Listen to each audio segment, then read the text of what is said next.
Hello guys, kakatapos lang natin mag lunch break. Hulaan nyo kung ano yung dessert ko. Di mo mahulaan. Ang dessert ko guys, sabang hilaw pero hinog. Kasi kailangan natin ng potassium.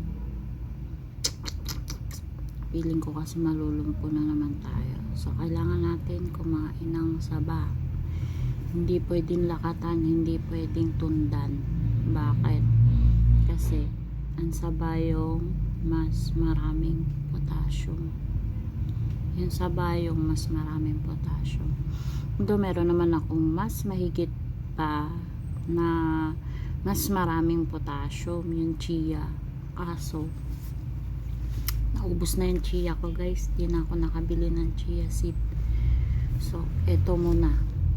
Tapos kahapon, nag-ano din tayo, nagbuko. Pero hindi masyado yung buko. Ang sabi kasi nila, mas maraming potassium yung sabaw ng nyog. Tama? Sabaw ng nyog. Sabaw ng nyog. Oo, yung mismo sabaw niya. Kung nung bata ka, kinakain mo yung lube, yung ano ng nyog, yung laman ng nyog, pwede mo rin inumin yung yung tubig sa nyog. Mas mataas yung potassium nun. Tara, trabayan nyo ako pagkain. May tigre sa likod ko. Para siyang tigre na totoo yun.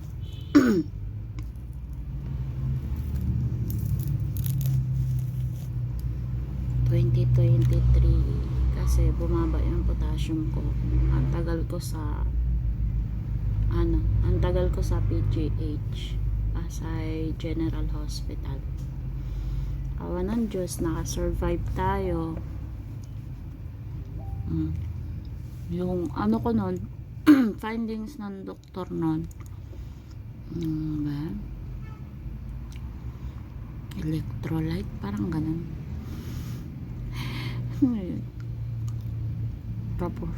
Tapos UTI daw. Ano kaya ako nagkaka-UTI nun? Malakas naman ako sa tubig. Siguro soft drinks ko tsaka chichirya. Kasi pag naka-duty ako dun sa Salawag, sa gilid ko may chichirya tapos soft drinks, lalo na pag walang customer. Kasi pag walang customer yun, kumakain ako. Kasi lagi lang doon single posting, tapos anong oras ka na nakakauwi na magchichirya habang gumagawa ka ng reports. Chichirya, soft drinks, ayun, nagka-UTI. Pero matakas naman ako uminom ng tubig.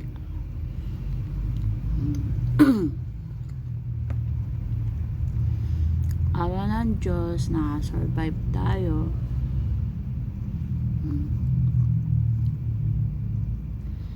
Nagbantay sa akin yun yung tatay ng mga anak ko kasi nandito pa siya nun. Pero nung nakaalis siya, lagi man kami nagkaaway. Kasi sabi niya, lagi delay sahod niya. Dapat guys, yung mga partner nyo kapag nagbubunga nga, dapat intindihin nyo din. Kasi stress lang yan sila. 'Di ba? Stress. Akala ko nga din na ako gagaling nun. Lagi nga niya sinasabi sa akin, hindi na daw ako gagaling. Hindi na ako gagaling kasi biruin mo ilang weeks ako dun. Sumatotal isang buwan ako mahigit nagkasakit. Tapos bumaba yung potassium ko, hindi ako makalakad. Nung paglabas ko ng hospital, as in yung lakad ko parang sanggol. Parang sanggol na iika-ika. Mas kain lang ako ng kain ng mga pagkain na masustansya sa potassium, kagaya nito, saging. Kailangan hilaw siya, hindi siya luto. Nagbubuko ako. Tapos bumila ako ng isang bag na barley. Magkano yung isang bag ng barley na nasa 8,000 plus. Ako lang uminom nun kasi gusto ko gumaling. Kaya member ako ng barley. Kaya pag gusto niyo mag-order ng barley sa akin, sa Health and Wealth, kasi masarap talaga yung barley nila. Hindi kagaya nung ibang barley, green barley. Hindi mo siya maiinom kasi iba yung lasa. Pero yung barley na iniinom ko nung nakalabas ako ng hospital, murder ako kay ma'am, pa-member ako. Maiinom mo talaga siya, yung isang bottle na ganun. Mauubos mo siya kasi masarap. Masarap siya. Maski bata pwede uminom nun.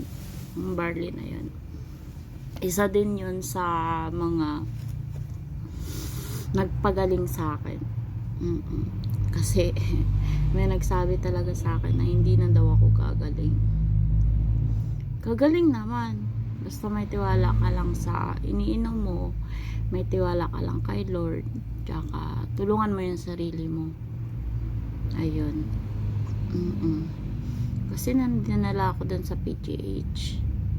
As in, hindi, parang alam ko, pero parang nakakalimutan ko na katagalan.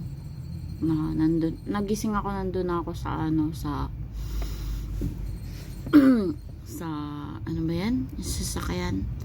Sinakay ako mula Cavite papuntang Pasay.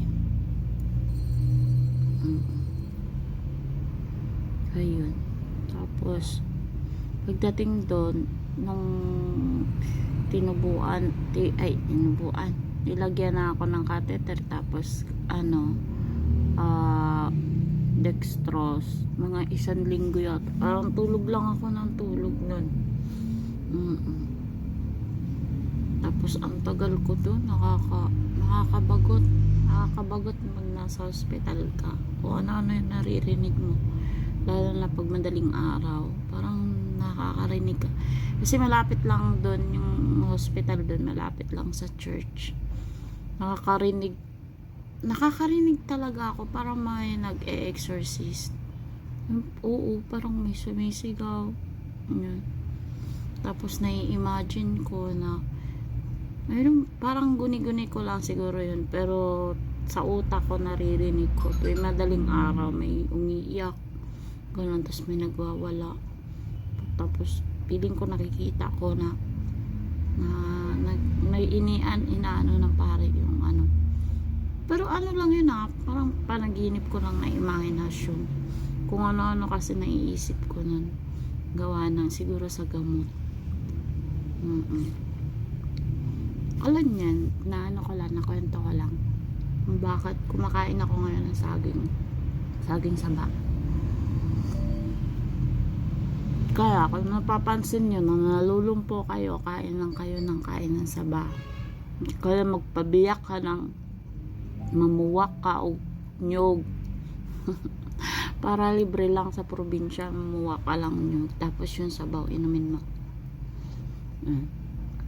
Mas maraming potassium yung nyog kaysa buko. Nagkaiba po yung nyog sa buko. Yun lang, goodbye.